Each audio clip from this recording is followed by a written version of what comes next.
السلام عليكم ورحمة الله وبركاته. مرحبا بكم في قناة فالسبورت. لا تنسى الاشتراك في القناة ليصلك كل جديد وحصري. السلام عليكم ورحمة الله وبركاته.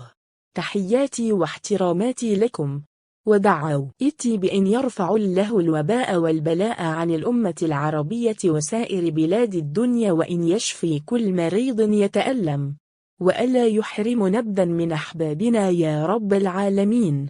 طبتم من كنتم وطابت أوقاتكم. دي مشك بسهولة يا جماعة، دي تهنئة من القلب لفريق النادي الأهلي المصري اللي فاز على اوكلاند سيتي النيوزيلندي 3-0 بطولة كأس العالم للأندية بالمملكة المغربية الشريفة. واعتذر لكم عن كبسولة الأمس، إنها كانت أنا لم أذكر كأس العالم للأندية وقلت كأس إفريقيا، فانا بعتذر. انتم عارفين إن أنا ماليش في الكرة، لكن بنجتهد فاعذروني وأنا بعتذر لكم.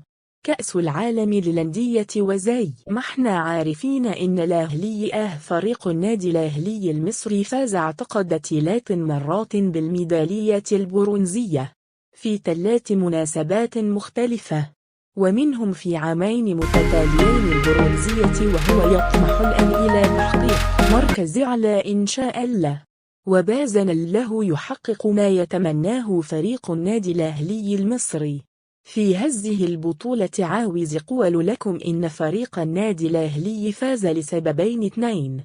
السبب الأول وهو اصرار لاعبي أو لاعبو النادي الأهلي على تحقيق مستوى أعلى في هذه البطولة، والسبب الثاني والرئيسي هو التشجيع اللي حصلوا عليه من إخوان المغاربة، ومدى الحب اللي صدر من إخوان المغاربة من الشعب المغربي الطيب الفريق المصري أو لفريق النادي الأهلي المصري، واللي أكيد كان شيء من الدعم ورفع المعنويات للفريق، داهم طاقة وباور إنهم يحققوا هذا النجاح من اللحظات الأولى لنزول بعثة النادي الأهلي للمملكة الشريفة، وهم يشعرون بمدى المحبة ومدى التشجيع اللي إخوان المغاربة بيكنوا لهم، اللي كان واضح جدا في المدرجات، وأكيد كان هزا له آهسر وانعكاس على الحالة المعنوية للاعب الفريق النادي الأهلي، واللي كان حافز وساس في نجاحهم وتحقيقهم لهذه النتيجة اليوم. الحب لا يباع ولا يشترى، ومن بيكون نابع من القلب بدون أسباب، وهو ده اللي حسوه لاعب النادي الأهلي اليوم من أخوان المغاربة في المدرجات. الشعب المغربي الطيب اللي شجع بكل طاقته وكل إمكانياته فريق النادي الأهلي، وحقق ليحقق هذه البطولة على اوكلاند سيتي النيوزيلندي. ألف مبروك للنادي الأهلي المصري، وإن شاء الله الفوز يكون للنادي الأهلي وللنوادي نادي الوداد، ويشرفون ويسعدون، ونشوف إن شاء الله أفضل النتائج لنا وللمغرب الشر. يفي كل التحية والتقدير والاحترام لكم. سعدت بكم وسعدت بوجودي معكم. دعواتي بأن يشفي الله كل مريض يتألم، وألا يحرم نبدا من أحبابنا يا رب العالمين.